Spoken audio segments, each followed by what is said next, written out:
Edison talkies நேயர்கள் அனைவருக்கும் எனது பணிவான வணக்கங்கள். நம்ம இந்த வாரம் வெளிவந்த இரண்டாவது படமா பார்க்க போற படம் தான் மெட்ராஸ் மோஷன் பிக்சர்ஸ் தயாரித்து ட்ரீம் வாரியர் பிக்சர்ஸ் எஸ்ஆர் பிரபு வெளியிட்ட மெட்ராஸ் மேட்னிங்கிற படத்தை பற்றி தாங்க பார்க்க போறோம். உண்மையை சொல்லணும்னா கார்த்திகேயன் மணிங்கிற இயக்குனர் அற்புதமான ஒரு படத்தை இயங்கியிருக்காருன்னு சொல்லலாம். வெகு நாட்களுக்கு அப்புறம் இந்த மாதிரியெல்லாம் ஒரு பொய்டிக்கான படம் வந்து வருங்க. அது காலத்தின் கட்டாயம் போடுது. இந்த படத்துல பாத்தீங்கன்னா சத்யராஜ் வந்து ஒரு கெஸ்ட் ரோல்னு பண்ணியிருக்காரு. கண்டிப்பா அவர் இல்லாம இருந்தா இன்னும் படம் விறுவிறுப்பாவே இருந்ததுலாம். அவர் ஒவ்வொரு கேரக்டருக்கும் ஒவ்வொரு இன்ட்ரோடக்ஷன் கொடுத்துதான் ஒவ்வொரு கேரக்டரும் ஓப்பன் ஆகுது. எதுக்காக சத்யராஜ் யூஸ் பண்ணியிருக்காங்கன்னு தெரியல. பட் இருந்தாலும் காளி வெங்கட், ரோஷினி ஹரிப்பிரியன் மற்றும் நிறைய ஆர்டிஸ்ட்ங்க எல்லாமே புது முகங்களா இருந்தாலும் வரவேற்கக்கூடிய முகங்களா இருக்குது. படம் ஒரு சாதாரண கதைங்க. ஒரு பகல்ல குப்பையிலிட்டு இரவு ஆட்டோ ஓட்டி தான் பொண்டாட்டி பிள்ளைகளை காப்பாத்துறாருங்க காளி வெங்கட். அவருக்கு அந்த பிள்ளைகளை காப்பாத்தி கரை சேர்க்கறதாங்க அந்த படத்தோட கதை. படத்துல பாத்தீங்கன்னா கீதா கைலாசம் பச்சோந்தி தலைவரா நடிச்சிருக்காங்க. நம்ம விஜய் டிவி ராமர் அவங்களுக்கு பிஏவா பண்ணியிருக்காங்க. அங்கங்க அவங்களும் சிரிப்பு விட்டுறாங்க. படத்துல உண்மையாவே அந்த கேரக்டர்லாம் நல்லாவே இருக்குது. இதுல ஒரு புது ஆட்டோ டிரைவரா ஒரு ஃப்ரெண்டா ஒருத்தர் நடிச்சிருக்காரு. என்ன பெர்ஃபார்மன்ஸுங்க, இயற்கையான நடிப்புங்கிறதா தாங்க. மொத்தத்தில் மெட்ராஸ் மேட்னிங்கிற படம் பார்த்தீங்கன்னா ஒரு வாழ்வியல கதையா எடுத்திருக்காருங்க.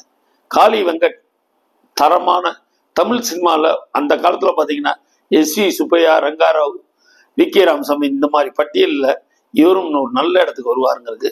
ஒருவான சோத்துக்கு ஒரு சோறு பதன மாதிரி காளி வெங்கட் இந்த படத்துல ரொம்ப பிரமாதமா நடிச்சிருக்காரு. நடிப்பை பாராட்டியதா இருந்தது. அவருக்கு வர்ற ஒய்ஃபா ரோஷினி ஹரிப்பிரியனா இருக்கட்டும், அவர் பொண்ணு பையன், ஒரு நாய் ஒன்று இந்த படத்துல நடிச்சிருக்குங்க. அந்த நாய்க்கு கேரக்டரை டெவலப் பண்ணியிருப்பாங்க. அடடா சொல்லவே வேணாம். இதுல ஒரு ரவுடிசமா ஒரு பையனை கிரியேட் பண்ணியிருப்பாரு. மொத்தத்தில் இயக்குனர் கார்த்திகேயன் மணி ஒவ்வொரு கேரக்டரையுமே உருவாக்குனார்னு சொல்றதா இல்ல செதுக்குனார்னு சொல்றதான்னு தெரியல. ஒரு ரவுடி கேரக்டர் ஓப்பனிங்ல சின்ன ரவுடியா இருப்பான், எண்டுல ஒரு ரவுடி டே உங்க அப்பா யாருங்கிறத சொல்ற விதம் எல்லாம் ரொம்ப கதை சாதாரண கதை தாங்க. இந்த கதையா பார்த்தீங்கன்னா ஒரு கஷ்டப்படுறவன் தான் பிள்ளைகளை எப்படி வளர்க்குறான், அந்த பிள்ளையை எப்படி வளர்ந்தாங்க கதை. அந்த அவன் சொல்ல வந்த விதம், அந்த அக்கா தம்பிக்குள்ள ஒரு ரிலேஷன்ஷிப் மாட்டிங்க எப்படி என்னங்கிறத வார்த்தையால சொல்றதை காட்டிலும் மெட்ராஸ் மேட்னி தயவு செய்து தேட்டரில் போய் பாடுங்க. இது வெகு நாட்களுக்கு அப்புறம் இந்த மாதிரி சினிமாலாம் வந்து வரவேற்றே தீரணும் ஆடியன்ஸ். இந்த மாதிரி நல்ல படங்களுக்கு என்னைக்குமே தமிழ் ஆடியன்ஸ் உத்தரவாதம் ஐஎஸ்ஐ இந்த மாதிரி அற்புதமான படம். காளி வெங்கட் நடிப்புக்கு இப்படி ஒரு படம் கண்டிப்பாக இசை சந்தோஷ் நாராயணன் வாழ்ந்திருக்காருன்னு தான் சொல்லணும்.